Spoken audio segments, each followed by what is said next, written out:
Bonjour, je suis Anne-Caroline Moller et je dirige LHH ICO France. J'ai le plaisir de vous accueillir aujourd'hui nombreuses pour cette 4e édition des tables rondes organisées sous l'impulsion du club dirigeant ICO. Je tiens à remercier dès à présent Axel Roy, notre directrice marketing et toute son équipe, sans qui tout cela ne serait pas possible et l'équipe fait un travail remarquable. Je voulais aussi vous dire un mot sur notre métier. Nous accompagnons au quotidien des dirigeants d'entreprise et des dirigeantes. Et notre motivation, c'est de permettre à chacun, chacune, de réussir la poursuite de sa carrière. Les personnes que nous accompagnons sont en poste, dans l'exercice de leurs responsabilités et de leur leadership. Certaines cherchent un mandat ou d'autres challenges. Il y a quelque chose qui nous frappe au quotidien de par notre expérience. Nous accompagnons une centaine de dirigeants. 40% d'entre eux sont des femmes, d'entre elles. 1200, ça, c'est en France. Dans le monde, 1200. Et quand il s'agit de réfléchir, de faire un pas de côté, de réfléchir à sa carrière, de savoir comment réussir la suite, là, ça peut devenir plus difficile. Réussir la suite de sa carrière. Peut-être vous-même, vous êtes-vous posé la question, vous vous posez la question, c'est quoi la suite? De quoi ai-je envie? C'est quoi mon projet? Avec qui puis-je en parler en toute sérénité?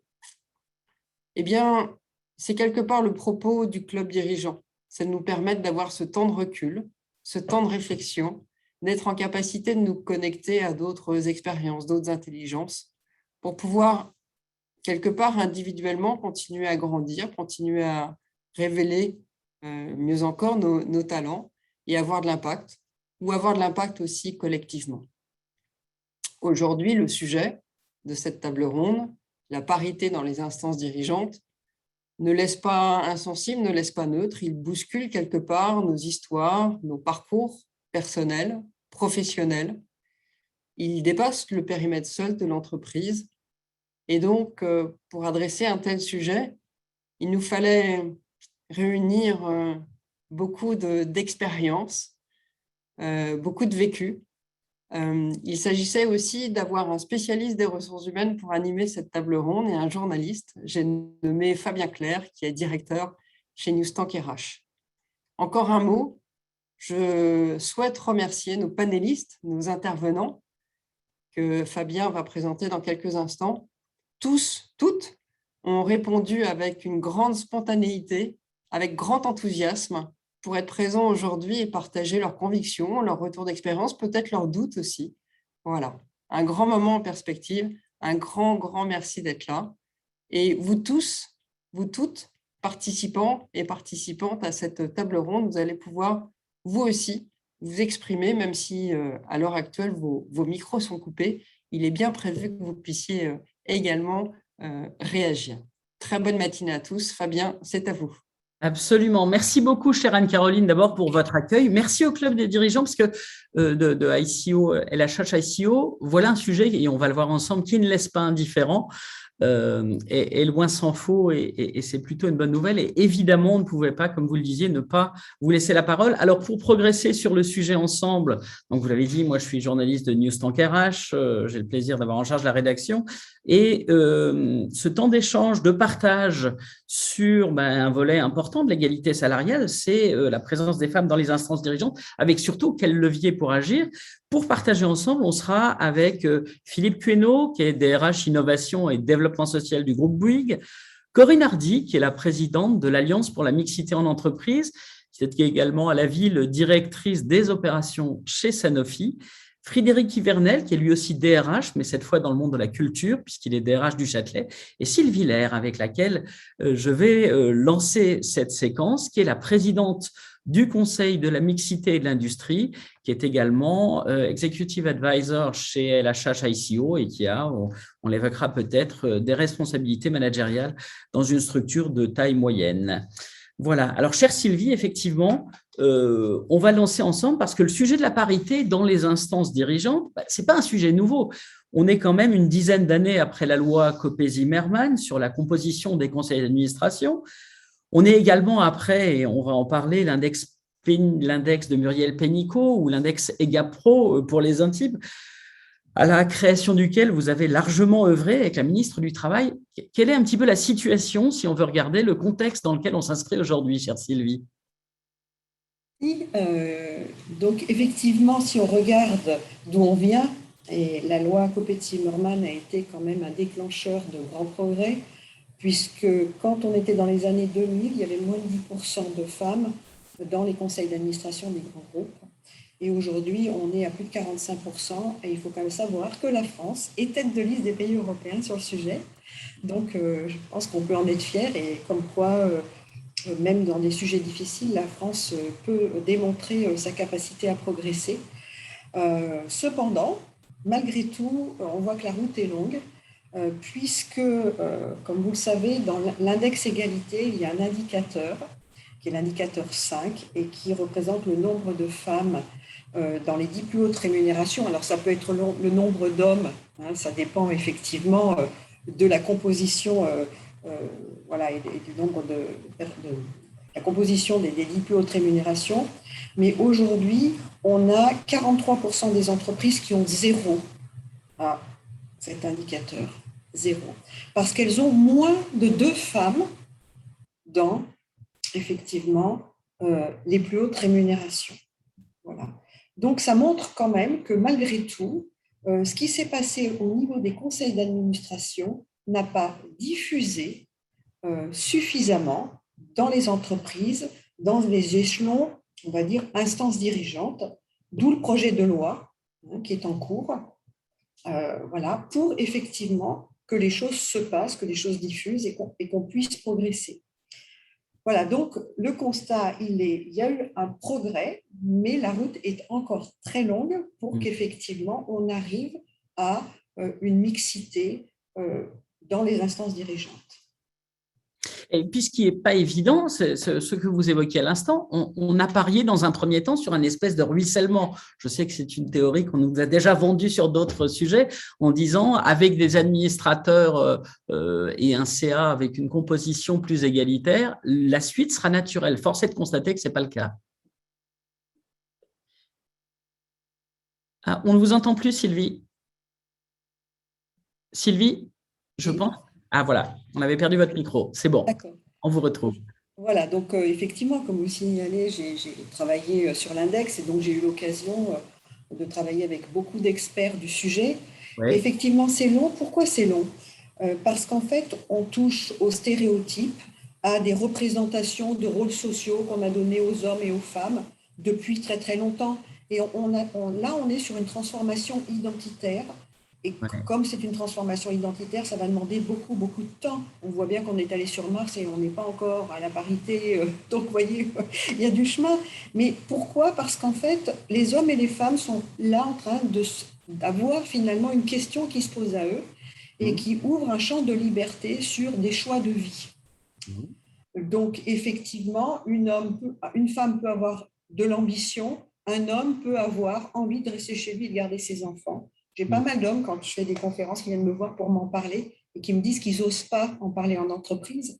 Mais dans les deux cas, ça veut dire que l'un et l'autre doivent laisser de la place à l'un et l'autre. D'accord? C'est-à-dire que les hommes doivent laisser de la place dans l'entreprise, dans les instances dirigeantes, et que les femmes, elles aussi, qui pensent souvent qu'elles savent mieux s'y prendre avec un bébé, par exemple, doivent aussi laisser la place à l'homme. Donc, on est en train, en fait, là, en ce moment, dans ce mouvement, d'ouvrir des champs de liberté nouveaux aux uns et aux autres. Et c'est en ça que c'est intéressant, mais forcément, c'est long. Et puis, vous touchez du doigt et on montre à quel point on dépasse le seul périmètre de l'entreprise, puisqu'on est sur une question identitaire et sociétale, mais ce qui n'exclut pas le rôle actif de l'entreprise. Et c'est ce… Ah, on a… Le micro est… Donc, l'entreprise a un rôle majeur à jouer. Et je pense que c'est une opportunité pour les entreprises plutôt que d'être, je veux dire, une contrainte. Bien sûr que c'est ma façon de voir et vous disiez bien que voilà, on allait pouvoir exprimer ses opinions, mais moi je le pense fondamentalement.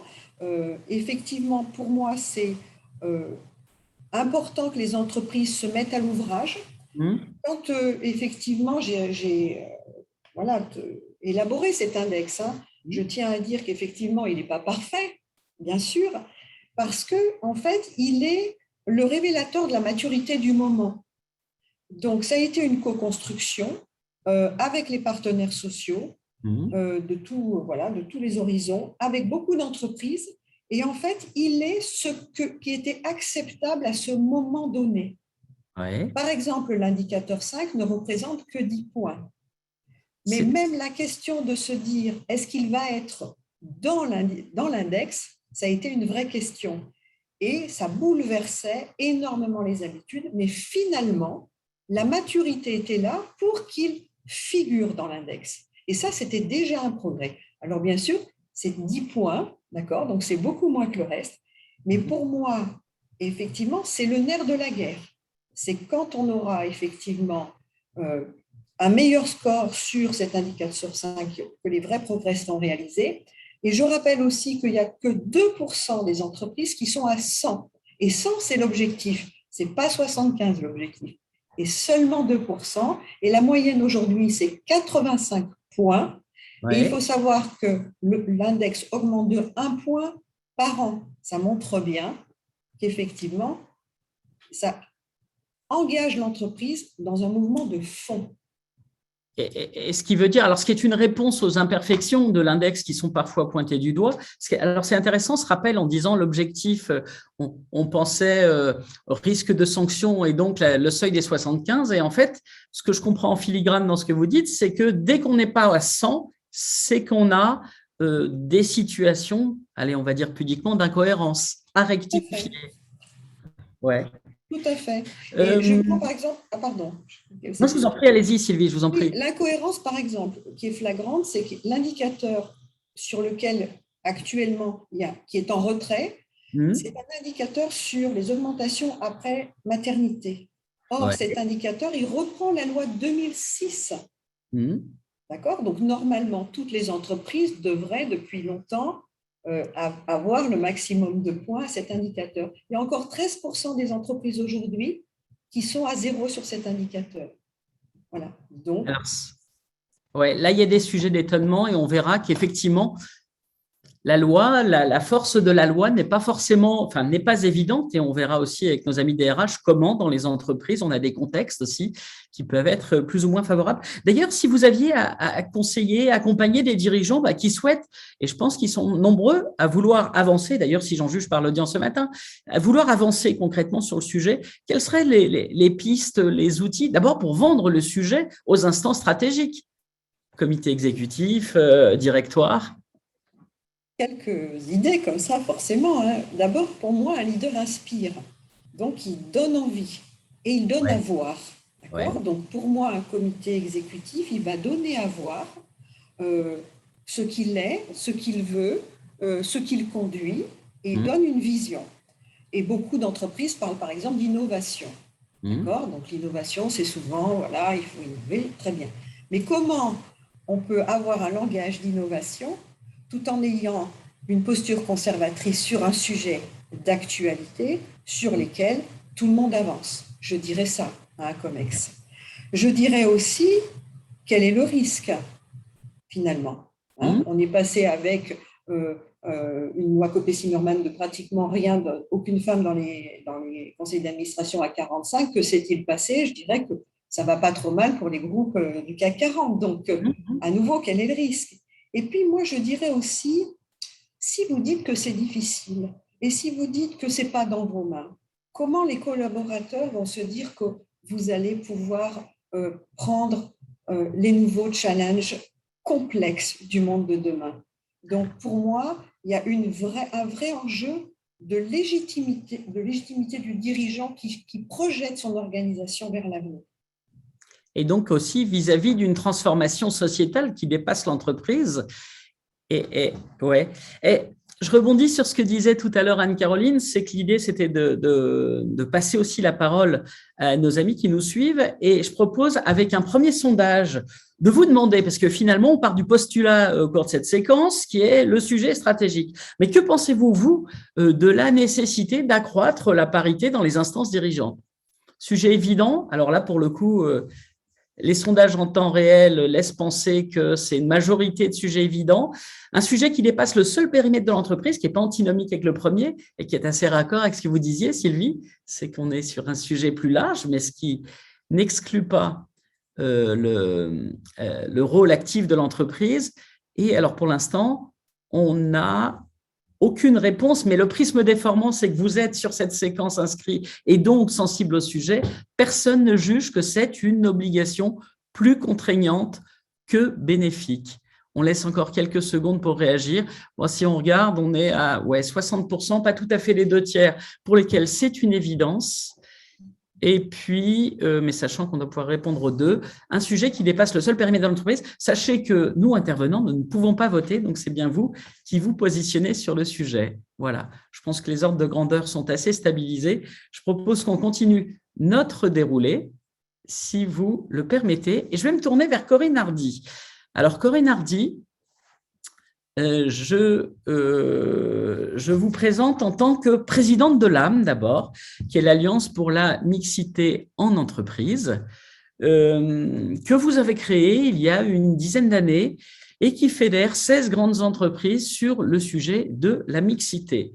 Alors, vous êtes investi sur le sujet en constatant, je crois, au point de départ, qu'avec l'une de vos collègues, que les carrières en entreprise dépendaient aussi du genre, ce qui est aussi peut-être une source d'étonnement collectif, et c'est ce que montrent à la fois les études, nos premiers échanges.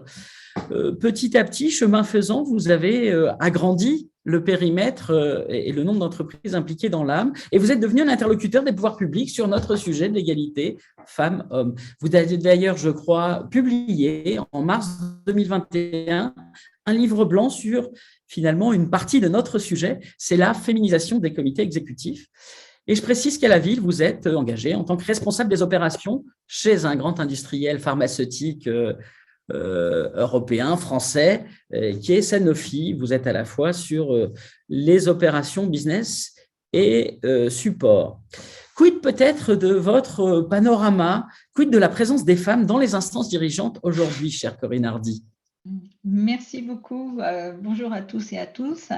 Donc, au niveau de la situation, en fait, on en a un peu moins de 20% de femmes dans les différents COMEX, surtout au niveau des grands groupes. Donc, les chiffres sont d'environ 18,5% en 2020.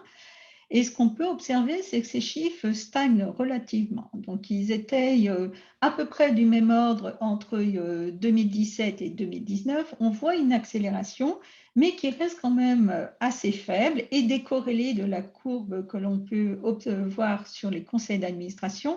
On a d'ailleurs calculé qu'il faudrait à ce rythme encore environ 33 ans pour atteindre une parité dans les différents COMEX.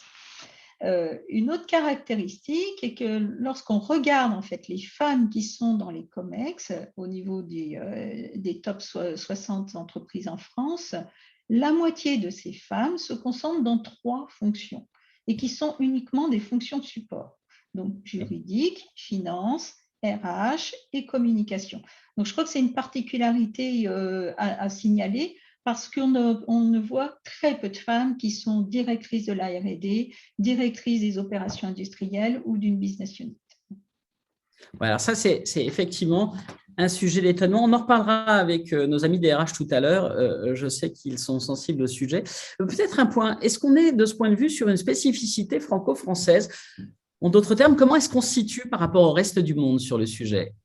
Alors, on a plusieurs spécificités. La première, c'est qu'on a un réservoir qui est plus important que dans d'autres entreprises. Le terme réservoir n'est pas très joli, mais je pense qu'il est très parlant.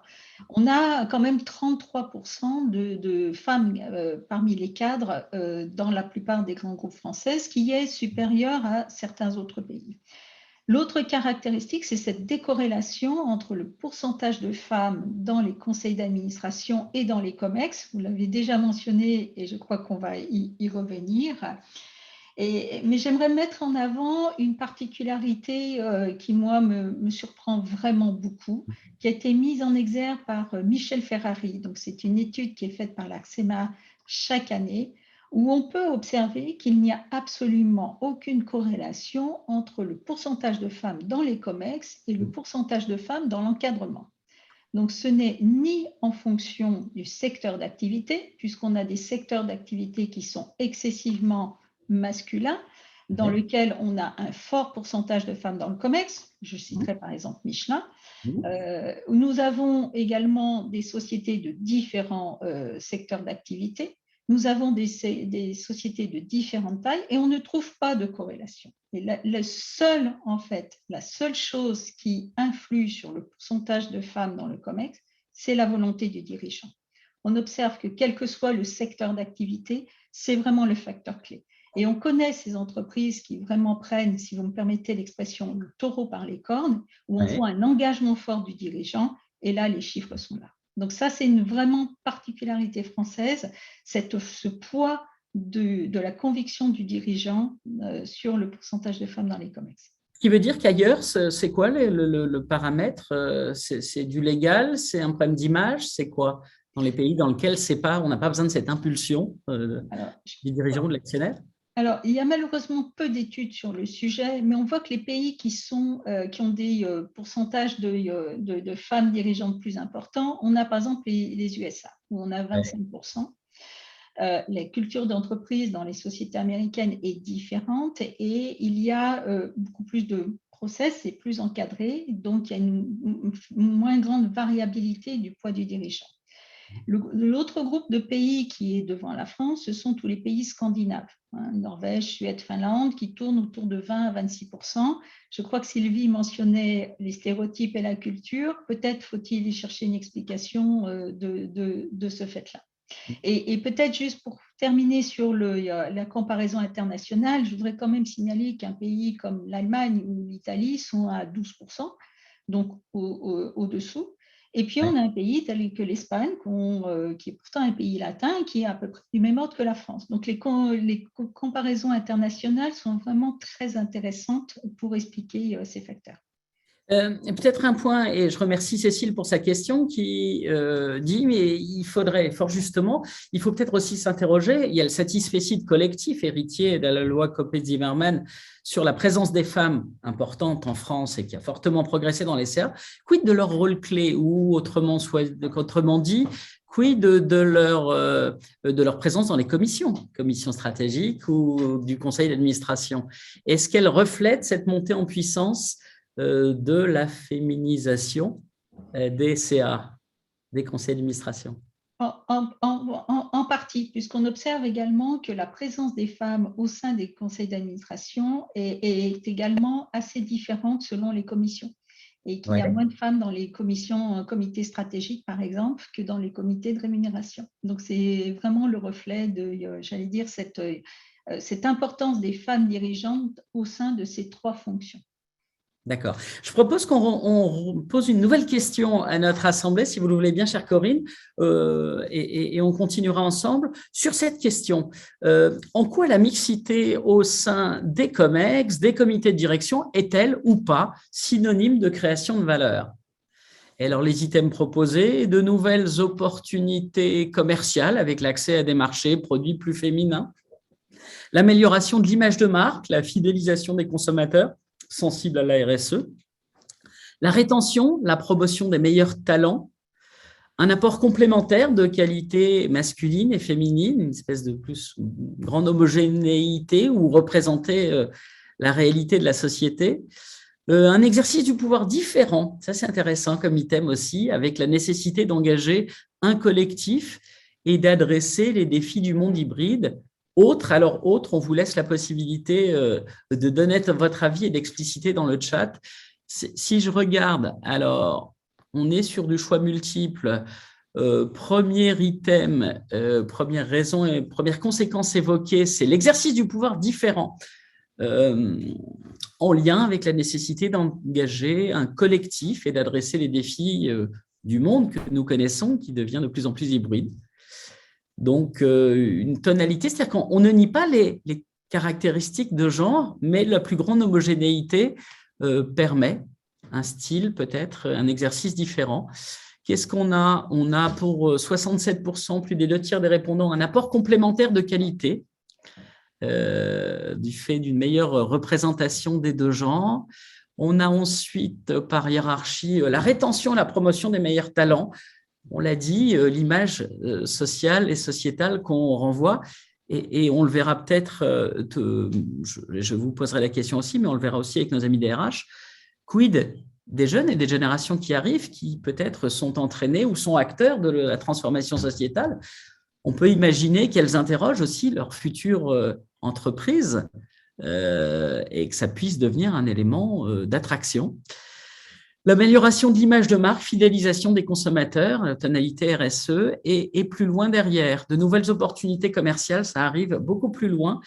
Sachant que j'ai quand même en tête, juste je vous le livre pendant que vous répondez, une discussion avec une DRH d'un grand groupe automobile qui m'expliquait que l'association amont sur les derniers véhicules le plus en amont possible dans des populations à plus forte densité d'ingénieurs masculins, deux femmes avaient joué un rôle, semble-t-il, sur l'attractivité, la commercialisation de leurs véhicules. Alors, voilà, c'est peut-être pas la mixité du COMEX des comités de direction qui le permet, quoique je vous le livre dans le rapport d'étonnement. Autre, on regardera le chat pendant qu'on continue ensemble. Qu'est-ce que vous inspire d'ailleurs, chère Corinne, ce retour de nos amis? D'abord, complémentarité plus grande. Complémentarité, effectivement, puisque je pense que beaucoup d'études se sont accumulées pour démontrer que lorsque on a un groupe plus divers, forcément, on a une meilleure innovation, on a on a des points de vue différents, on est plus fort collectivement. Donc, je pense que c'est une évidence. Un petit mot peut-être sur l'index. On a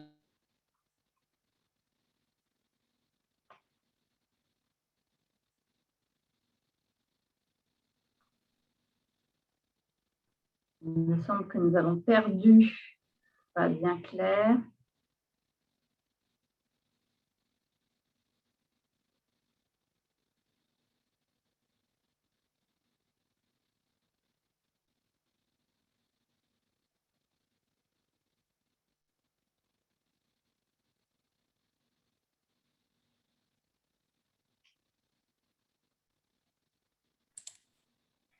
On va reconnecter notre animateur qui revient. Avec le micro, Fabien, on est heureux de vous retrouver. Le micro. Et moi aussi, croyez-le, petite défaillance réseau, j'ai bougé, je suis confus. Oui, je posais la question de savoir, quid de l'index, chère Corinne, quel a été son effet? On a dit à quel point il avait joué un rôle important dans l'évolution du paysage. Oui, tout à fait. L'index a été un formidable outil. Il a eu déjà le mérite de poser le problème. Il a le grand mérite d'exister. J'ai beaucoup aimé ce qu'a dit Sylvie. C'est vrai qu'il est le reflet de la maturité de l'environnement à l'instant T. Je pense aussi que beaucoup d'entre nous sommes d'accord pour dire qu'il faut maintenant le faire évoluer.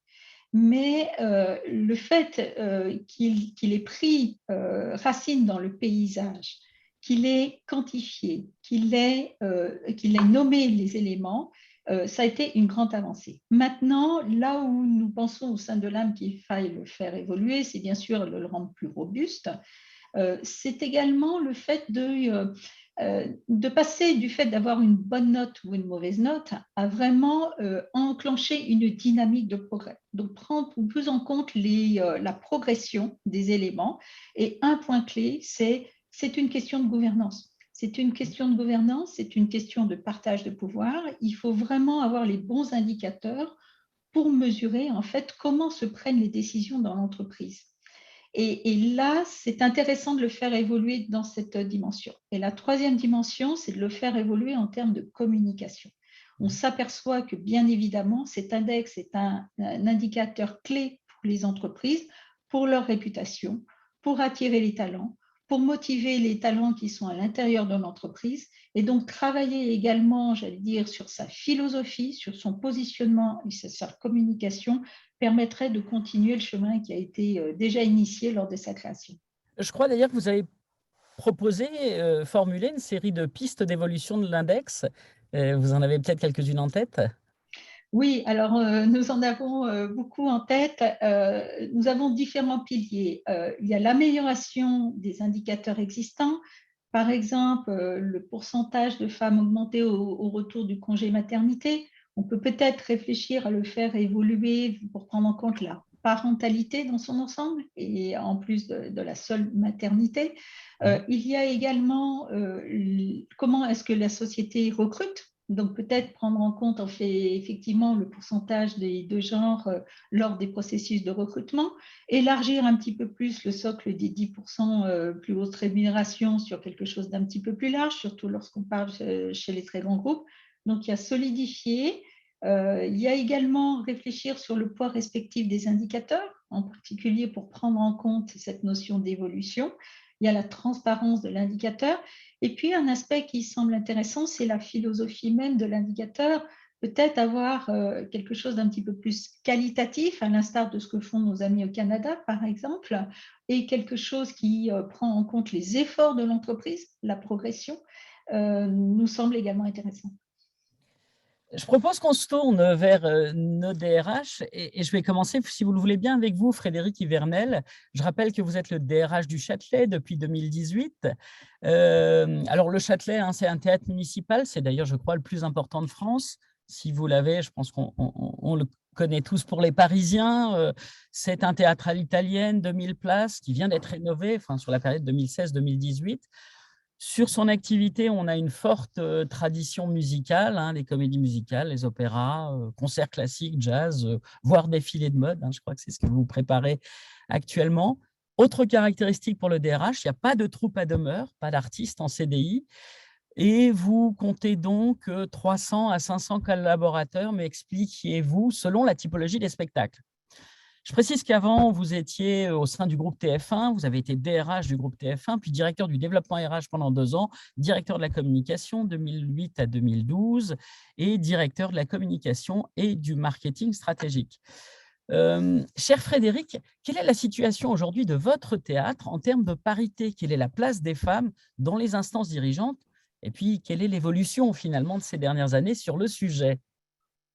Oui, bonjour à tous et à toutes. Merci de ce préambule très complet, Fabien, sur le théâtre. Je voudrais juste rajouter une petite chose, si vous me permettez, c'est que ce théâtre, c'est le grand théâtre musical populaire de Paris. Ouais. Dans cette raison d'être, il y a une promesse, c'est d'être populaire. Pour être populaire, vous l'avez dit, il faut être dans le théâtre de la diversité. Diversité de la programmation, vous l'avez évoqué, opéra, ballet, comédie musicale, jazz, danse moderne, par exemple, constituent quelques-uns des éléments clés de la programmation annuelle du théâtre. Diversité dans les formats. La scène, les coursives, les salons de ce théâtre accueillent des spectacles de configuration différentes pour être dans une relation de proximité avec nos publics. Diversité des publics, pour toucher des gens qui ne se ressemblent pas, pour leur faire vivre les mêmes émotions en leur donnant à avoir une représentation juste de la société. La culture, elle a cette double ambition, de divertir d'un côté, de proposer une vision un peu moderne de la société de l'autre. Et le Châtelet considère que, du fait de son positionnement dans la ville et du fait qu'il est effectivement le plus grand théâtre municipal, a un rôle à jouer, à sa mesure, bien sûr, dans l'évolution de la société. Mais pour tenir cette promesse d'être représentatif de la société, il faut être dans les murs, représentatif, voire en avance sur l'évolution de cette société. Donc, être dans la diversité des collaborateurs. C'est la quatrième thématique de la diversité de ce théâtre, la diversité des collaborateurs. Toutes les origines, toutes les cultures, toutes les couleurs de peau, tous les genres. On ne peut pas promouvoir, par exemple, dans la thématique qui nous concerne, des spectacles féminins et en même temps considérer l'inégalité entre les hommes et les femmes dans l'entreprise comme un fléau plus ou moins difficile à combattre. D'où la mise en œuvre d'une politique extrêmement volontariste depuis plusieurs années dans ce théâtre, qui aujourd'hui porte ses fruits, puisqu'on est dans une égalité parfaite au niveau des effectifs, parfaite au niveau du comité de direction, parfaite dans la répartition des 10 plus gros salaires entre les hommes et les femmes. Donc le chemin a été fait. Voilà, j'ai fait ce petit préambule parce qu'il est important d'avoir à l'esprit que être populaire, c'est être diverse sous plusieurs formes, dont celle qui consiste à avoir dans les murs des collaborateurs qui représentent la société. Juste un petit mot, cher Frédéric, on vous a perdu à l'image. On vous avait tout à l'heure. Alors, je sais pas si… Ah, mais alors ça, c'est dommage, parce que là, vous manquez quelque chose de formidable. Absolument. Et on manque aussi le merveilleux rideau rouge. Ah, bah voilà, Est-ce que vous me voyez désormais? parfaitement. C'est super. Et on a le plaisir de c'est moi voir qui avais mal actionné la caméra. le rideau qui nous évoque à la fois les fauteuils ou peut-être le rideau de la scène. Alors, plus sérieusement, il y a des métiers qui peuvent être plus genrés. Je pense aux métiers techniques. Est-ce que les femmes ne sont pas moins présentes dans ces métiers techniques? On a compris qu'il y avait une vraie stratégie active de représentation homogène. Quid des métiers eux-mêmes et de leur diversité? Bah, cette politique volontariste, pour reprendre juste le fil de la pensée, hein, elle a commencé par essayer de traiter sur un même pied d'égalité salariale des services qui sont habituellement tout à fait différenciés dans les théâtres. Je pense prioritairement à l'habillage, au costume, à la perruque et au maquillage, par exemple, qui sont désormais traités à l'égal en termes de salaire des poids lourds du théâtre, hein, qui sont constitués de la machinerie, de la lumière et du son. Donc, des services plutôt féminins par essence, aujourd'hui, sont au même niveau de rémunération que les secteurs très traditionnels, disons, du spectacle vivant. Mais cette politique volontariste, elle s'est traduite également par le contre-pied pris vis-à-vis d'un certain nombre de préjugés dans l'organisation générale du théâtre. Le directeur technique du Châtelet est une directrice technique. Le responsable d'exploitation du site du Châtelet est une responsable d'exploitation du site. Ça veut dire que sur des thématiques où la pensée commune voudrait que, parce qu'on a plutôt affaire à des hommes dans des métiers de costauds, disons, il faudrait implémenter des managers hommes, est une question de volonté, sûrement pas une question naturelle. Donc, dans ces métiers-là, et y compris d'ailleurs auprès des équipiers, hein, dans les métiers de la machinerie, par exemple. La machinerie dans un théâtre, c'est ce qu'on appelle les métiers de costauds. Oui. On a dans l'imaginaire collectif cette idée qu'on a là des déménageurs taillés comme les armoires à glace et qui portent des décors de plusieurs centaines de kilos. La vérité, c'est qu'aujourd'hui, au cintre et sur le plateau, vous avez presque autant de femmes que d'hommes. Parce que ce sont des métiers qui sont accessibles. Moi, ce que on essaye de mettre en œuvre ici, c'est une lutte contre les préjugés d'une certaine manière. Si on n'est pas volontariste dans le domaine de l'égalité homme-femme, effectivement, on construit toute notre organisation sur des préjugés. Des préjugés que nos intervenantes ont cités. Les femmes sont dans une recherche d'équilibre vie pro, vie perso. Premier préjugé, il n'y a aucune possibilité d'intégrer la moindre femme dans les métiers du théâtre, puisqu'on travaille la nuit et le week-end. Les femmes sont plutôt orientées vers les sciences humaines. 80% des métiers du spectacle vivant leur sont interdits. Les femmes manquent d'autorité, pas d'évolution managériale possible dans des métiers dits de costauds. Les femmes sont sensibles, confions-leur les métiers de la communication et des ressources humaines. Ce que j'essaie de dire là, c'est que la situation du Châtelet, elle n'est évidemment pas exemplaire, mais elle est un exemple du fait qu'il est possible de dépasser des préjugés. Peut-être un point, que vous inspirent les obligations légales? On a parlé de la loi Copé-Zimmermann, on a parlé de l'importance de l'index, parce que cette parité est loin d'être la règle et on a commencé comme cela en slam. Ces obligations, vous en pensez quoi, cher Frédéric, dans ce contexte? Moi, je pense qu'elles sont absolument indispensables pour la progression des femmes et puis par ailleurs, elles ont un effet symbolique extrêmement fort. Nous, on a cette chance de les avoir presque anticipées, puisqu'on a aujourd'hui des instances tout à fait paritaires. Pour autant, cette politique de quotas, disons, pour moi, elle peut avoir deux écueils. D'un côté, elle laisse quand même de côté le management intermédiaire, dont on sait qu'il est quand même pierre angulaire du fonctionnement des entreprises, grosso modo. Et puis de l'autre, mais ça a été évoqué par Corinne tout à l'heure, elle règle pour partie la question du nombre, mais pas tout à fait celle des fonctions. Or, pour moi, il n'y a pas de métier qui soit à destination des hommes et de métier qui soit à destination des femmes. Il y a des valeurs qui font appel, il y a des métiers qui font appel à des valeurs plutôt féminines ou à des valeurs plutôt masculines. Si on se dit que les valeurs féminines, c'est l'altruisme, la sensibilité, puis je sais pas, la diplomatie par exemple, et qu'on se dit de l'autre côté que les valeurs masculines, c'est l'autorité, le goût du pouvoir ou le courage, puisque c'est souvent comme ça qu'on décrit les hommes qui nous entourent, hein. Ce qu'il faut bien comprendre, c'est que nous sommes tous porteurs de façon plus ou moins forte de ces valeurs, non pas parce qu'on est homme ou parce qu'on est femme, mais parce qu'on est des gens. Et l'énorme erreur que commettent beaucoup d'employeurs, moi je trouve, c'est de mélanger ce genre, de penser que ces valeurs masculines sont à destination des hommes et ces valeurs féminines à destination des femmes. Donc, méfions-nous, par exemple, dans la politique de quotas, de cette idée qui consisterait à dédouaner les entreprises de leurs responsabilités à bon prix en attribuant aux femmes des jobs parce qu'elles sont femmes. Je prends l'exemple des ressources humaines et de la communication. Aujourd'hui, je lis que 70% des postes RH et com sont confiés à des femmes. C'est formidable parce que ça leur permet effectivement de mettre un pied dans les comités exécutifs ou les comités de direction des sociétés, mais c'est en même temps désastreux parce que ça stigmatise, là encore, des potentiels d'évolution, ça écarte des hommes de fonctions dans lesquelles ils peuvent avoir un apport tout à fait similaire et ça permet aux entreprises de renforcer leur parité tout en confiant les postes qui ont une responsabilité directe, disons, sur l'évolution du chiffre d'affaires, à toujours les mêmes, en l'occurrence à des hommes. A-t-on dans nos organisations des femmes directrices techniques? A-t-on dans nos organisations des femmes directrices financières, des femmes patronnes de la stratégie, des femmes patronnes de la production? Moi, ce qui me désole dans cette politique de quotas, c'est qu'elle fait la part belle, évidemment, au nombre, et c'est une première étape, qui est, de mon point de vue, fondamentale, mais elle oublie les fonctions. Peut-être un mot sur, on a interrogé notre auditoire tout à l'heure, que peut apporter et qu'a apporté dans ce que vous avez constaté, selon vous, ce meilleur équilibre des genres dans l'organisation, dans l'entreprise, qui est finalement la vôtre? Là, c'est un peu des pensées communes, mais moi, je fais deux constats. C'est que d'abord, le premier, les déséquilibres sont toujours préjudiciables aux minorités, toujours. Et les climats sont plus harmonieux quand les genres sont mélangés. Parce que les effets et les excès de masse sont gommés, parce que les différences s'estompent d'autant plus que le rapport est équilibré entre les genres. Donc, les relations sont là plus légères, me semble-t-il, plus apaisées, plus respectueuses. Mais ce que je veux dire, Fabien, c'est que cette politique extrêmement volontariste, parce qu'elle coûte à l'entreprise de se poser à chaque fois la question de savoir comment on peut renforcer la parité, c'est une étape de plus dans un processus de recrutement. On ne l'amène pas par altruisme, pour être exemplaire, on l'amène parce qu'on sait que ça marche. Ça marche.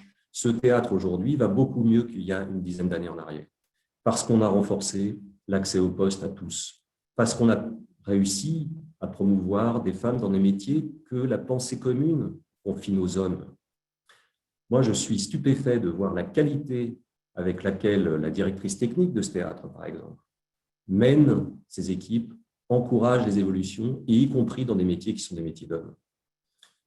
Ça marche, c'est tout ce qu'il faut retenir. Moi, bien sûr que tout ça dépend de l'engagement de la direction, bien sûr que tout ça dépend de la conception qu'on a envie d'avoir de la société. Mais enfin, avec la volonté de dépasser les préjugés, on se rend très vite compte de l'excellence des choix que l'on peut faire, qu'il s'agisse de mettre des hommes ou des femmes à des postes qu'on réserve traditionnellement aux hommes ou aux femmes. Je vous livre la réflexion d'Isabelle qui pose la question. Vous qui venez d'un environnement différent, vous avez mieux connu le groupe dont on va parler après, Bouygues, et je passerai ensuite la parole à Philippe Queneau. Est-ce que ce n'est pas plus facile dans un secteur comme la culture que de permettre à des femmes d'accéder quasi naturellement, ou en tout cas on peut le penser au regard de la trajectoire de votre organisation, à des fonctions de COMEX ou de direction? La culture, dans le domaine managérial, elle a 40 ans de retard sur les grands groupes. Elle a 40 ans de retard sur les techniques de management, 40 ans de retard sur la gestion et la projection des équipes dans l'avenir. La culture, elle a à la fois une très grande ouverture d'esprit et en même temps, dans le domaine de la gestion des entreprises, ils ont beaucoup de retard par rapport à ses pairs. Donc, c'est exactement l'inverse qui est en train de se passer, Fabien. Dans un théâtre comme celui-ci, on a 10 ans d'avance sur bien d'autres, sur cette thématique de l'égalité entre les hommes et les femmes. Moi, je viens d'entreprises qui ont beaucoup travaillé sur ces sujets, notamment pour essayer de développer des argumentaires de communication qui soient convenables et qui positionnent l'entreprise relativement bien dans tous les classements qu'on peut trouver à peu près partout. Mais c'est plus porté, me semble-t-il, par beaucoup, comme une espèce de volonté d'être bon élève que comme une certitude que cette mixité va changer la donne. Donc, non, je ne pense pas que la culture soit un univers dans lequel il est plus facile de promouvoir les femmes. Allez expliquer sur un plateau aux 150 techniciens présents qui font le son la lumière et le montage des décors que des femmes peuvent faire leur métier et qu'elles peuvent apporter une différence dans les ambiances générales. Allez leur expliquer. C'est extrêmement compliqué. Toujours est-il qu'aujourd'hui, maintenant qu'on a réussi à mixer les équipes, la réalité est que tout le monde est beaucoup plus heureux. Merci beaucoup. Et si vous jetez un œil sur le chat, vos propos résonnent dans l'esprit, semble-t-il, de beaucoup de nos participants. On va continuer notre tour d'horizon et je me tourne vers vous, Philippe Queneau. Donc, je rappelle, vous êtes le DRH Innovation et Développement Social du groupe Bouygues. Une quarantaine d'années de carrière dans le groupe Bouygues avec 3 grandes étapes, 3 métiers. Contrôleur de gestion, vous êtes devenu DAF et en tant que DAF, vous avez eu l'opportunité de prendre en charge des fonctions de gestion et des fonctions RH comme correspondant RH parallèlement à vos fonctions de DAF. Et il y a une trentaine d'années, je crois, on vous a proposé de choisir entre la DAF et la DRH et vous avez démarré une carrière de DRH. Alors d'abord chez Bouygues Télécom, une start-up que vous avez connue en 97 à 250 salariés, qui était lorsque vous avez quitté l'entité en 2006 à 4500 salariés. Et puis, vous avez rejoint le holding du groupe, je crois, en 2016. Vous êtes aujourd'hui, on l'a dit, DRH Innovation, Développement Social du groupe, avec une bonne vision transversale sur le groupe. Peut-être un mot d'abord, cher Philippe, sur le groupe Bouygues. 129 000 salariés, si je suis bien informé, dans le groupe. 3 grands métiers, le BTP, les télécoms, les médias. Quelle est aujourd'hui la situation du groupe en matière de répartition femmes-hommes dans les effectifs? Merci Fabien pour cette… Vous m'entendez? C'est bon? Ok. Merci Fabien pour cette présentation.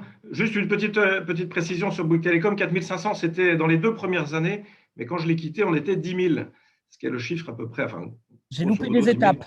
Voilà, absolument. Alors, quelle situation aujourd'hui dans le groupe? Donc, j'ai bien aimé le deuxième sondage que vous avez proposé, puisque finalement, je retrouve dans les pourcentages 80% du panel, donc de la centaine de participants aujourd'hui à cette table ronde qui pensent que l'exercice du pouvoir engage un collectif différent pour traiter le monde hybride, le monde VUCA, pour faire un peu… utiliser les mots du moment, et ça me va bien évidemment puisque chez Bouygues on est exactement dans à la fois dans cette dynamique et à la fois dans cette croyance, si toutefois ce soit le bon mot. Alors côté au niveau du groupe, donc comme vous l'avez souligné, on a 3 grands métiers. Le métier de la construction qui est un métier historique, c'est le métier qui a été à l'origine du groupe, qui a été créé il y a 70 ans maintenant. Et puis, on a ajouté au fil de l'eau des métiers complètement différents. Donc, TF1, que Frédéric a bien connu, donc, qui est arrivé dans les années 87, si j'ai bonne mémoire. Et puis, les télécoms avec Bouygues Télécom arrivé en 96. Et évidemment, donc, vous voyez, 87 par rapport à une création en 1952, vous voyez bien que le poids et l'histoire de la construction est extrêmement prégnante dans ce groupe. Alors, on est néanmoins convaincu que la capacité que nous avons, que nous devons avoir, que nous devons continuer à faire progresser de la mobilisation entre les femmes et les hommes dans ces métiers est à la fois source de richesse, source de créativité, source de cohésion. La mixité, c'est un véritable facteur de performance, et ça a été à la fois cité dans les questionnaires et puis également dans le chat, et puis un accélérateur de transformation du groupe, puisqu'encore une fois, le monde change, on vit dans un monde totalement différent et tout ça change. Alors, je ne vais évidemment pas éluder la question, puisque la question c'est, et dans le groupe, quelle est la répartition de femmes? Alors, compte tenu de ce que je viens de vous proposer sur l'historique du groupe, aujourd'hui, le groupe, c'est un groupe qui comprend en 2020 81% d'hommes et presque 19% de femmes. Vous voyez, 80-20, si on veut retenir assez simplement les grands équilibres, et ces chiffres sont assez stables dans le temps. Alors, je pense qu'il faut descendre dans une forme de segmentation de nos 5 métiers. Quand je dis métier, c'est filial, c'est ça qu'il faut comprendre dans notre jargon interne. Métier, c'est métier avec un grand M, donc c'est la construction, les télécoms et les médias, avec une sous-division sur la construction. Alors, si on descend un petit peu plus, par exemple, chez TF1, vous avez un peu plus de 56% de femmes. Bon. En revanche, quand vous allez chez Bouygues Construction, c'est 81% de femmes. Et quand vous allez chez Colas, qui est le leader mondial de la route, qui fait essentiellement un métier masculin, puisqu'il y a quasiment 89% d'hommes dans cette entité. Alors, si j'ajoute, et si on fait le cumul de tout ça, vous avez dit fort justement 129 000 collaborateurs au sein du groupe.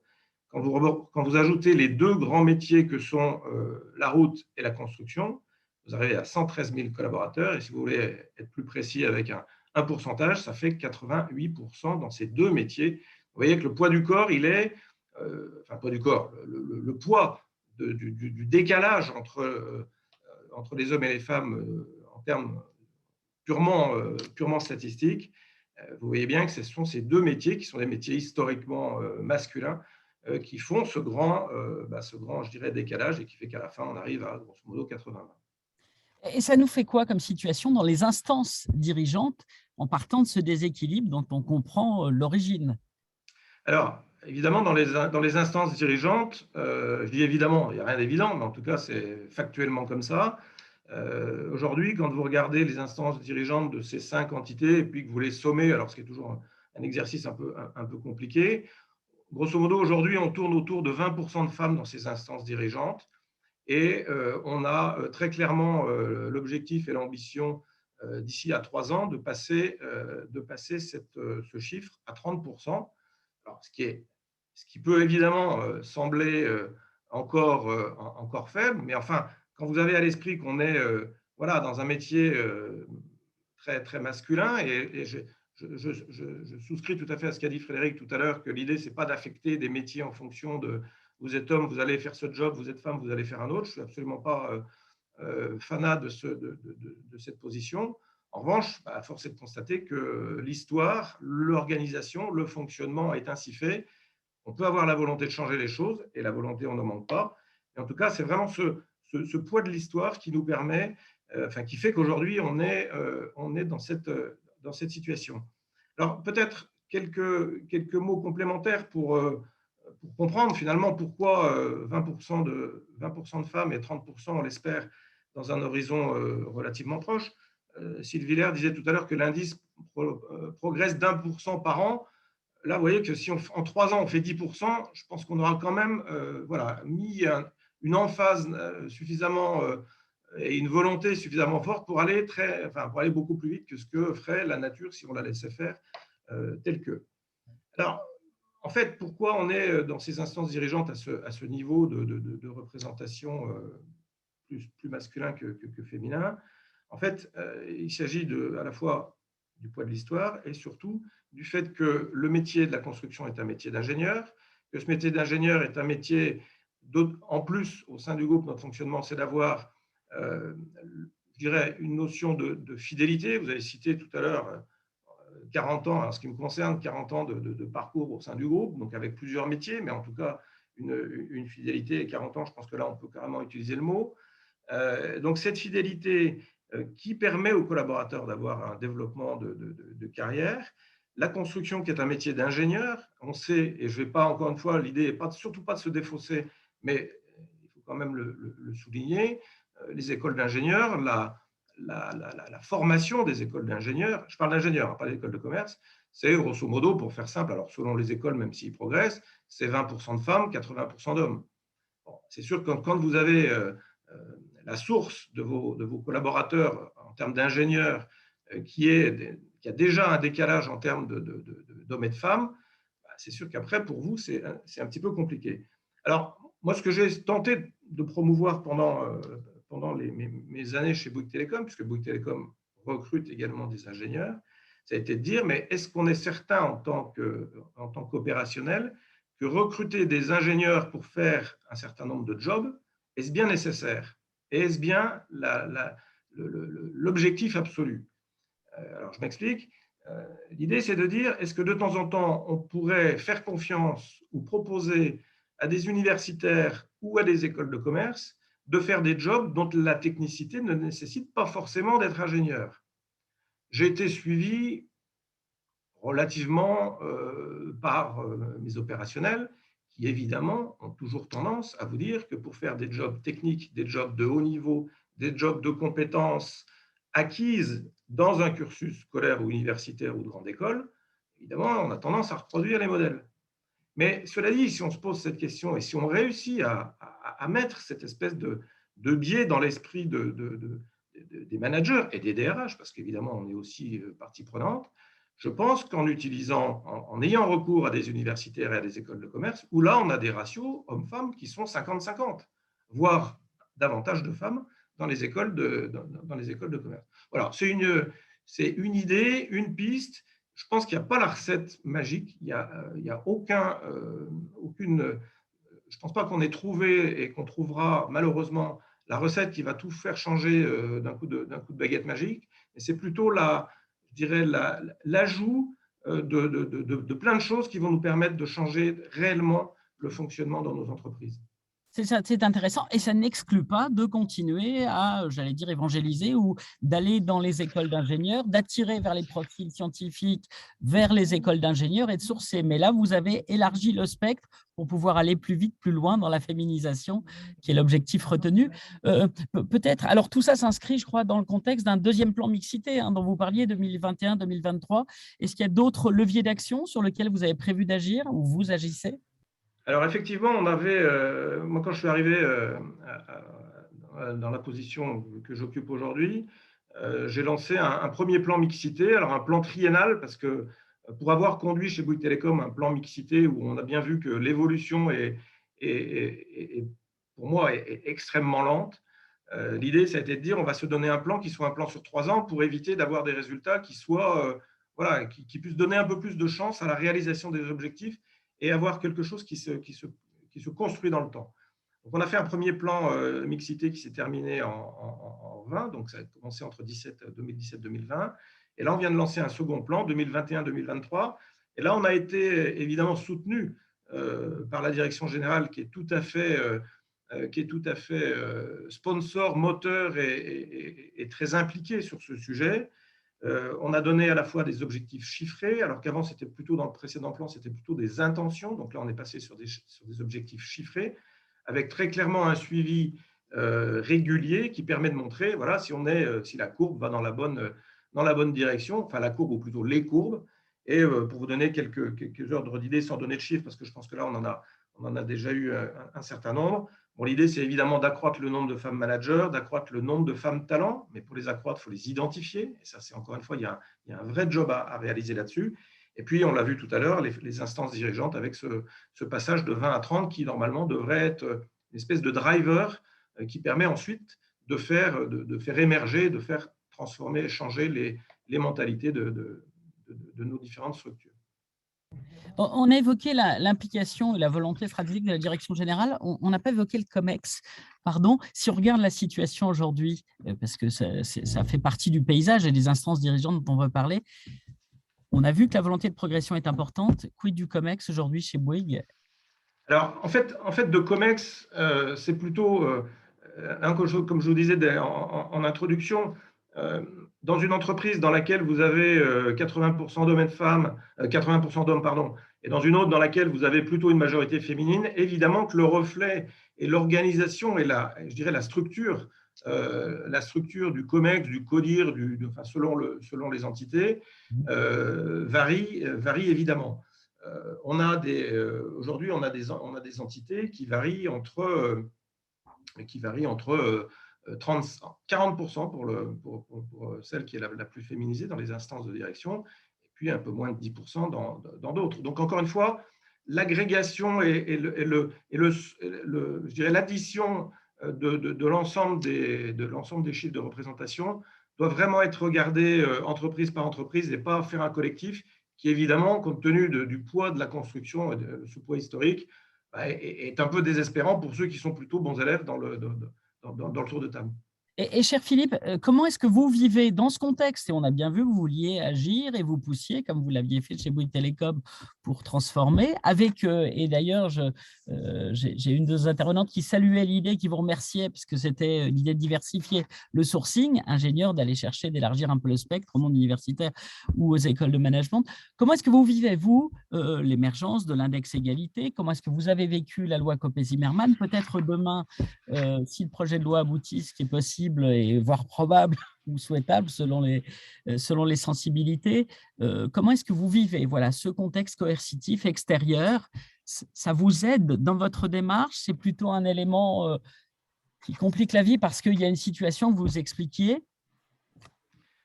Bon, alors, comme de nombreux DRH, il se trouve que Frédéric partage la même vision.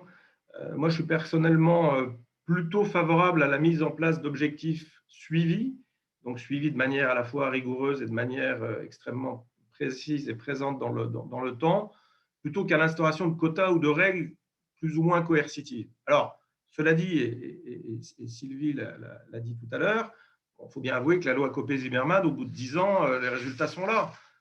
Donc, évidemment, quand je vous dis d'un côté que je suis plutôt pour les objectifs et pas pour les quotas font leurs preuves. Alors, évidemment, ça bouscule un peu les idées qu'on peut avoir là-dessus. Si je prends la situation du conseil d'administration de Bouygues, aujourd'hui, c'est un conseil dans lequel il y a 50% de femmes. Il y a 14 membres, il y a 7 femmes dans ce tour de table.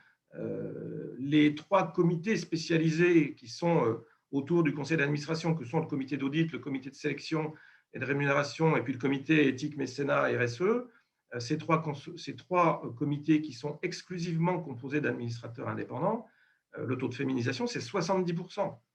Donc, on voit bien qu'on est très au-delà, la moyenne a été donnée tout à l'heure.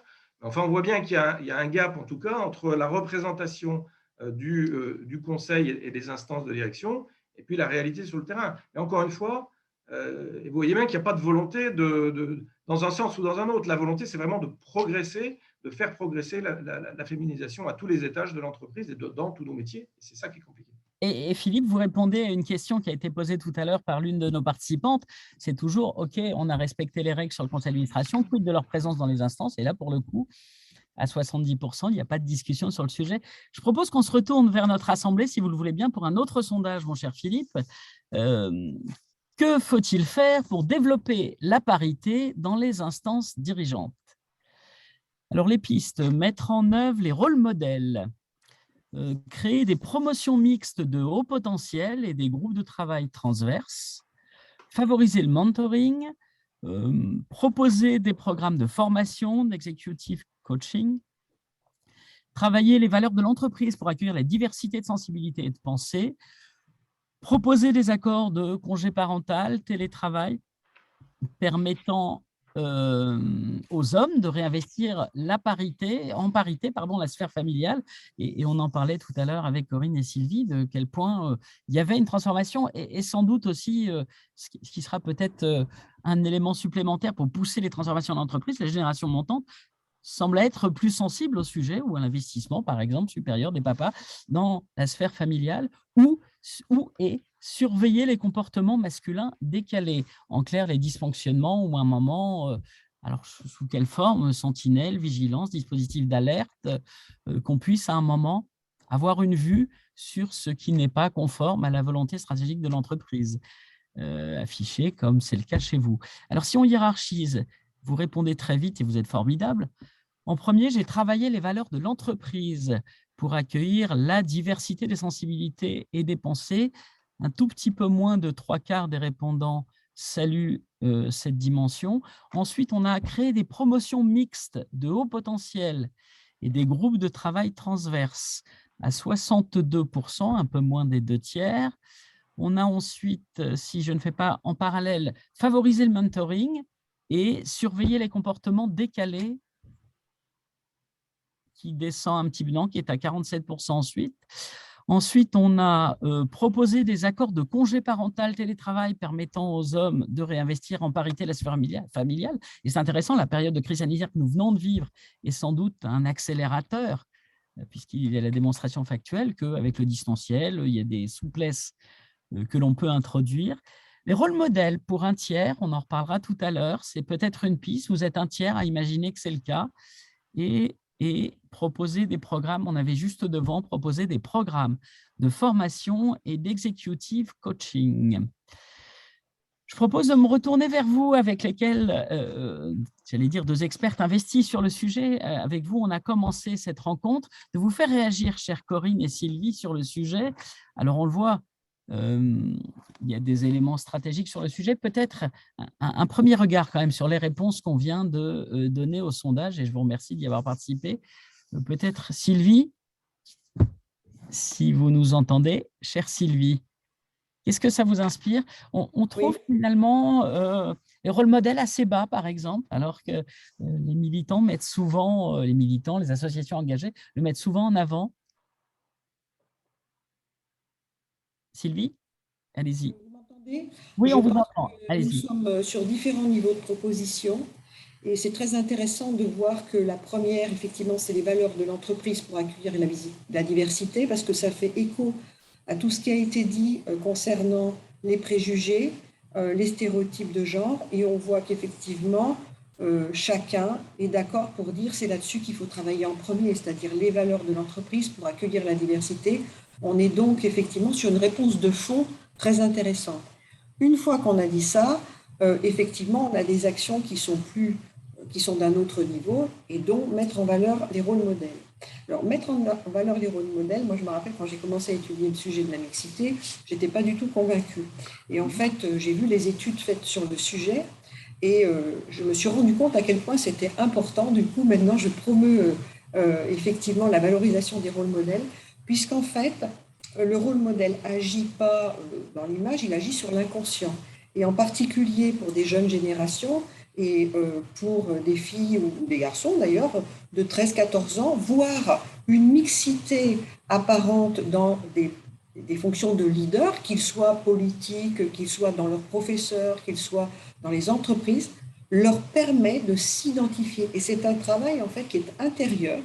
Mettre en valeur les rôles modèles, ce n'est pas juste une question d'image, c'est vraiment une question de comment on fait évoluer effectivement les mentalités, les stéréotypes. C'est pour ça que je suis quand même assez en faveur de cela, parce que je sais maintenant, je ne le savais pas avant, ce que ça peut toucher et favoriser. Corinne Hardy, je me tourne vers vous, peut-être un regard aussi sur la réponse à l'avant-dernier sondage, chère Corinne. Oui, bien volontiers. Et effectivement, les rôles modèles sont importants. La lutte contre les stéréotypes est importante. Je réagis par rapport aux différentes propositions. Je suis moyennement à l'aise lorsque les plans d'action se focalisent beaucoup sur en fait comment aider les femmes à rentrer dans le modèle existant uniquement, c'est-à-dire le mentoring, le coaching, les listes de haut potentiel, un petit peu d'aide à la maternité, et on va un peu expliquer comment elles peuvent y arriver et faire un petit peu la courte échelle aux femmes.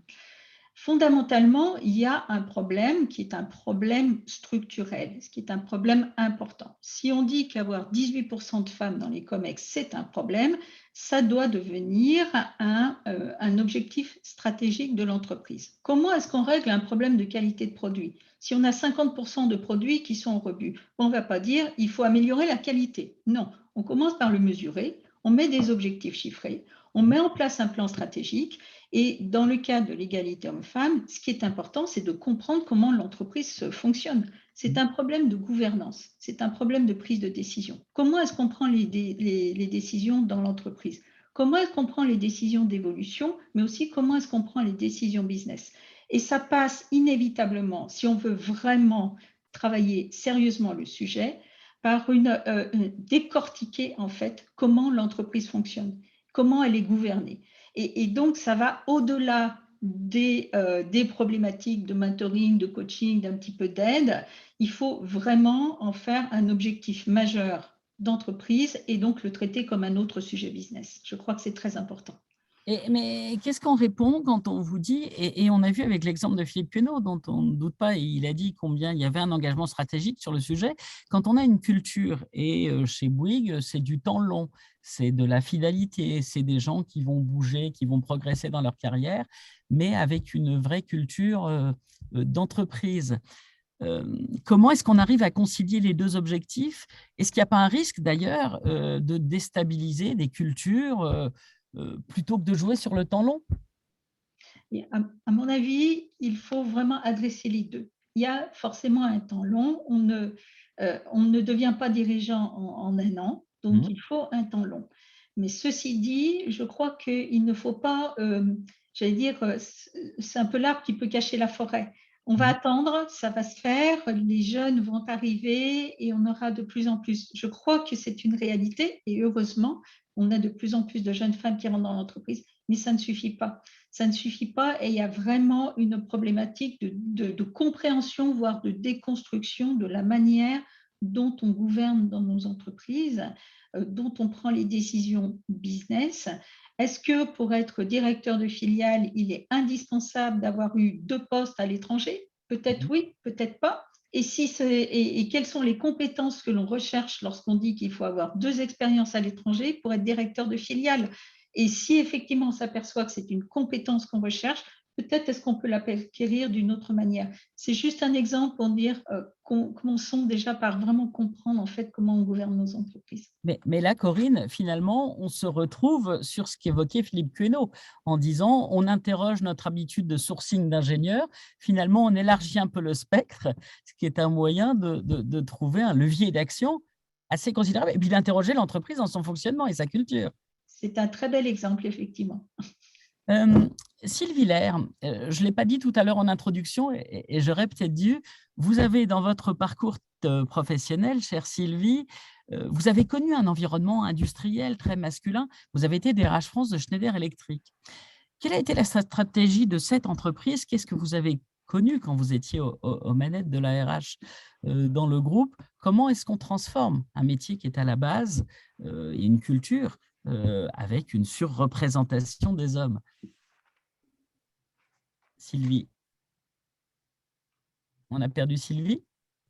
Vous ne m'avez pas perdu, je mets juste le son. Voilà, donc je disais que effectivement, avant même d'être sur la France, j'étais dans des univers internationaux très techniques, donc avec une majorité de population R&D et industrialisation. Et j'avais la chance d'avoir un patron qui était aussi en faveur de la mixité. Et donc, on a fait pas mal d'actions sur le sujet, des vidéos. Voilà, on communiquait pas mal. Et puis finalement, bon an, mal an, ça ne progressait pas. Voilà, pour être très honnête. Et donc, c'est comme ça qu'à un moment donné, j'étais dans un univers que je connaissais quand même bien, avec des managers qui me connaissaient bien, donc avec un niveau de confiance, parce que ça ne se fait pas seul, ce genre de choses. Et je leur ai dit, écoutez, vous savez, on ne peut pas beaucoup recruter en ce moment, certes, donc vous allez vouloir recruter, mais maintenant, écoutez, on fait un pari, c'est un homme, une femme. Donc, si vous voulez recruter, recrutez un homme et vous recrutez aussi une femme. Ouais. Et ça a été un peu… Et heureusement que j'avais le soutien de mon manager, parce que comme disait Corinne, c'est vraiment une question de management et de gouvernance. Je n'aurais jamais pu faire ça seule. Et donc, je le remercie encore vraiment d'avoir osé, parce qu'il faut oser dire ça. Et effectivement, certains voulaient négocier, certains n'étaient pas d'accord. D'ailleurs, les managers qui avaient des filles étaient beaucoup plus ouverts, on va dire, à ce type de propos. Et ceci étant, eh bien, en un an, ça a marché, puisque nous avons réussi à recruter 40% de femmes dans des fonctions de R&D. Et au bout de 2 ans, idem, dans les fonctions d'industrialisation, c'était un petit peu plus long. D'accord. Nous sommes allés voir les écoles, en disant aux écoles que désormais, donc les écoles d'ingénieurs, bien sûr, et nous sommes allés les voir en disant, écoutez, de toute façon, l'avenir, c'est ça, donc il faut absolument que vous évoluiez, parce que nous, on ira et on voudra la parité, et donc, vous avez aussi à modifier vos façons de faire. Et c'est une action qui est à poursuivre. Il faut savoir que dans les écoles d'ingénieurs, il n'y avait pas de femmes directrices d'école d'ingénieurs avant l'année dernière, d'accord. Donc, bien sûr, je rejoins tout à fait les propos qui ont été évoqué sur les écoles d'ingénieurs. Je suis particulièrement positive par rapport à l'approche qui est d'aller dans les universités, parce qu'il y a des femmes scientifiques, d'accord, et qu'en fait, on ne va pas chercher, je trouve que c'est vraiment la bonne idée, d'autant qu'aujourd'hui, l'industrie et d'une façon générale, les entreprises manquent de ressources, donc comment ne pas se saisir de cette opportunité pour aller effectivement toucher tout le panel de potentiel. Sur la France, derrière, alors il faut savoir que derrière, chez Schneider Electric, donc il y a eu effectivement une politique affichée pour avoir effectivement dans nos recrutements 42% de femmes, et ça a été atteint.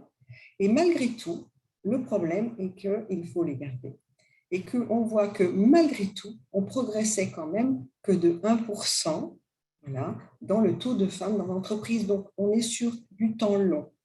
Je dirais aussi que le fait d'avoir des chiffres, comme disait Corinne, est absolument impératif, puisque s'il n'y a pas de chiffres, il n'y a pas de crédibilité. C'est comme quand un patron annonce on va augmenter le chiffre d'affaires, point. Je pense que ça ne passerait pas auprès des actionnaires. On va l'augmenter de temps, on ne réussit pas, mais on suit, on fait ce qu'il faut. Comme disait Corinne, c'est un business plan. Voilà. Ben, c'est la même chose et ça assoit la crédibilité. Et ce que j'ai vécu, ben, je montre que c'est possible. Sur la France, la dernière année, donc en fonction commerciale, 50% de femmes. Donc je pense que, voilà. Il y a, alors c'est intéressant, mais vous avez quand même noté chez Philippe Queneau, alors on note aussi la culture de l'ancien DAF, qui est un habitué du chiffre. Toute la démarche stratégique, elle est objectivée avec du chiffre et les objectifs sont quantitatifs. Philippe Queneau, alors il y a, est-ce que vous êtes toujours avec nous? Vous nous entendez, cher Philippe? Oui, je vous entends. Alors, oui, non, je confirme, mais encore une fois, ce n'est pas ma culture historique de DAF qui fait que l'on fait des plans d'action avec des objectifs chiffrés. En fait, l'idée, je pense qu'il n'y a pas de progrès sans mesure. Tout le monde connaît la phrase, évidemment. Je pense que réellement, le progrès se mesure, le progrès se constate, et c'est avec la mesure que l'on voit si on est dans la bonne ou mauvaise direction. Et là, je suis complètement en phase avec ce que vient d'ajouter à la fois Corinne et Sylvie. On a cette problématique de temps long et finalement le 1% dont Sylvie Lair parlait de progression, de féminisation. Moi, chez Bouygues Télécom, j'ai fait ça pendant quasi 10 ans, peut-être pas dès le début, mais en tout cas au moins pendant 8 ans, et la progression était malheureusement d'1 point par an. Et là, quand vous disiez tout à l'heure, je crois que c'est Corinne qui disait qu'on ne serait pas avant 2033, c'est juste quand vous êtes en poste et que vous n'imaginez pas que vous êtes sur le même fauteuil pendant les 25 ans à venir, vous vous dites bien que si vous avez envie de bouger et de faire bouger, c'est pour avoir des résultats qui soient le plus rapides tant qu'à faire possible, dans un environnement qui est une espèce d'équilibre instable, parce que les entreprises ont leurs spécificités, ont leur organisation, leur fonctionnement, et il ne faudrait pas casser les structures de fonctionnement et je dirais la performance des entreprises en ayant voulu faire quelque chose trop rapidement et que ce soit… On a parlé tout à l'heure des quotas. La vraie question qu'on a aujourd'hui, c'est quand, et je crois que c'est Frédéric qui parlait de la féminisation de la filière RH. La filière RH dans le groupe, c'est 75% de femmes.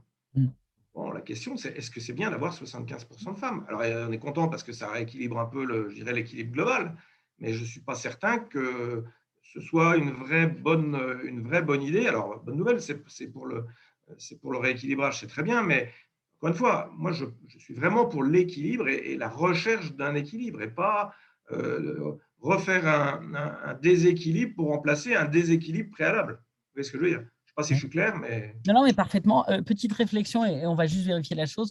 Mathieu, que je remercie, qui posait la question dans le chat, qui dit avoir vérifié rapidement, il n'y a pas de femme aujourd'hui au COMEX de Bouygues. Oui, non, mais c'est un fait. Alors, ce n'est pas un COMEX, c'est un comité de direction générale. Pardon, vous l'aviez dit. Le comité de direction générale, c'est quoi? C'est l'ensemble des patrons des 5 filiales, plus le staff central. Et ce n'est pas une instance au sens… voilà. Donc, c'est juste la nuance. Mais non, je ne peux pas… Non, alors… Vous allez sur le site de Bouygues et vous constaterez, comme l'a constaté votre Mathieu. J'ai presque envie, parce qu'on a noté à l'inverse le temps long dans lequel vous inscriviez, le volontarisme, l'inventivité, et tout le monde salue notamment la diversification du sourcing. J'ai presque envie de vous donner rendez-vous dans 2-3 ans pour qu'on fasse la même photographie et qu'on voit si finalement les choses progressent. Et j'espère, il y a fort à parier. Frédéric Yvernel, peut-être, je reviens vers vous. Et vous êtes toujours avec nous, cher Frédéric? Oui, je suis là, absolument. Oui. Voilà, comment réagissez-vous, peut-être pour finir et avant qu'on passe la parole à nos amis, à ces questions finalement, de la difficulté de faire bouger les choses, le temps long qui dans des… Moi, j'entends dans beaucoup de commentaires des tentatives d'explication à l'inégalité et votre sondage en fait également part. Les femmes ont du mal à s'imposer dans la relation professionnelle. Bon. elles souffrent du syndrome de l'imposteur, bon, très bien, elles réclament moins, elles ont moins confiance en elles. Ce sont les constats que globalement on fait pour effectivement développer des politiques qui ont pour objet de modifier la donne. Mais ces politiques, en fait, elles ont pour objet souvent de travailler sur les femmes. Et avec, dans le fond, deux conséquences. La première, c'est qu'en disant ça et en faisant ça, on objective les raisons qui expliquent le déséquilibre, premier élément. Et deuxième élément, on culpabilise les femmes en leur expliquant qu'elles sont là où elles sont, pour ce qu'elles sont. Et moi, ça me désespère, en fait. Ça me désespère qu'on en soit encore là aujourd'hui. Alors, j'entends toutes ces formations de leadership au féminin, j'entends toutes ces politiques de mentoring. Moi, ça fait 35 ans que je travaille. Je n'ai jamais, je dis bien jamais, constaté de différence d'engagement, d'investissement, de comportement professionnel dans l'entreprise entre les hommes et les femmes. Jamais. Donc, en fait, bien sûr qu'il faut travailler sur les femmes, puisque c'est une façon de faire comprendre aux hommes peut-être qu'ils ont tort. Mais la réalité, c'est qu'il faut travailler sur l'abandon des préjugés. Et travailler sur l'abandon des préjugés, c'est prendre des décisions. Quand on a pris la décision dans ce théâtre de confier la direction technique à une femme, là, on travaille sur l'abandon des préjugés. Et on n'est pas en train de se dire qu'est-ce qu'on peut faire pour les managers intermédiaires, pour leur donner confiance en elles, de telle sorte qu'un jour, peut-être dans 5, 10, 15 ans, dans un temps long, elles deviennent directrices techniques. Et à un moment donné, il faut des ruptures. Et moi, travailler sur les femmes, toujours pour leur faire comprendre que ce qu'elles sont fait que, dans le fond, elles ne peuvent peut-être pas être autrement, je trouve ça révoltant. Voilà. Donc, j'ai le droit, moi aussi, à mon coup de gueule. Je trouve ça révoltant. Et on peut, évidemment, vous avez largement le droit, et cette parole libre fait partie de l'exercice et nous intéresse. Je propose qu'on finisse ensemble par un dernier regard avec notre public, si vous le voulez bien. De quoi les femmes ont-elles le plus besoin pour accéder à de plus hautes responsabilités? On a vu l'inventivité, l'imagination, la volonté d'action qui est celle de nos participants est importante, la vôtre aussi. Et donc, on vous propose de prendre part au débat. Premier item, un conjoint encore plus investi en parité dans la sphère sociétale, dans la sphère familiale, pardonnez-moi, un mentoring dans l'entreprise, un coaching stratégique de carrière pour accroître sa visibilité et l'expression de ses talents, la cooptation, un post-it, la compétence n'a pas de genre, autre, et on va regarder dans le chat j'allais dire la foire à l'imagination, à l'inventivité, si vous le permettez, sans rien de péjoratif. Et alors, si on regarde les grands équilibres qui se dégagent, ça bouge encore un petit peu. On a en premier le post-it, la compétence n'a pas de genre, et ça fait un petit peu écho à ce que vous disiez, Frédéric, derrière les stéréotypes, les images que l'on peut avoir. Si on déconstruit tout ça, d'abord, ça ne tient pas longtemps, et c'est aussi sans doute un bon levier d'action. On a un conjoint encore plus investi en parité dans la sphère familiale. Et là, on revient à l'idée selon laquelle on est sur un sujet sociétal dans laquelle l'entreprise a un pouvoir d'action, elle est très légitime, mais pas exclusivement, évidemment. Un coaching stratégique de carrière pour accroître sa visibilité et l'expression de ses talents. J'imagine que nos amis d'ICO seront sensibles. Non, plus sérieusement, il y a dans l'accompagnement sans doute un levier, et en tout cas, c'est ce que pour plus d'un tiers d'entre vous, vous saluez. Après, dans la hiérarchie, si je regarde la cooptation, l'effet réseau, relais, autres. Alors, on va regarder dans le chat, et on a ensuite le mentoring dans l'entreprise. Voilà, savoir dire non, arrêter de s'excuser. Les femmes ont besoin d'un congé parental égal. Voilà, donc les sources d'inspiration sont nombreuses.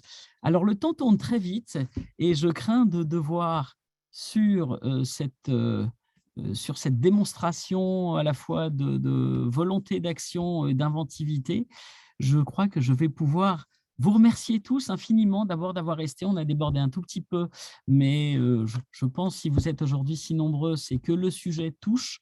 Le sujet est loin d'être clos, et je pense que nous aurons vocation à approfondir, peut-être à donner rendez-vous dans quelques années à nos intervenants. Je voudrais chaleureusement remercier Philippe Queneau, Corinne Hardy, Frédéric Ivernel, Sylvie Lair pour cette rencontre. Merci bien sûr à toutes les équipes de LHH ICO. Merci à Anne-Caroline, sans laquelle évidemment l'événement n'aurait pas eu lieu. Merci à Axel, à toute l'équipe en charge de la technique. Je vous signale que comme pour tous ces webinaires, il sera accessible en replay sur la chaîne et relayé dans les médias. Il y aura un papier sur Newstank RH à n'en pas douter dans les heures qui viennent.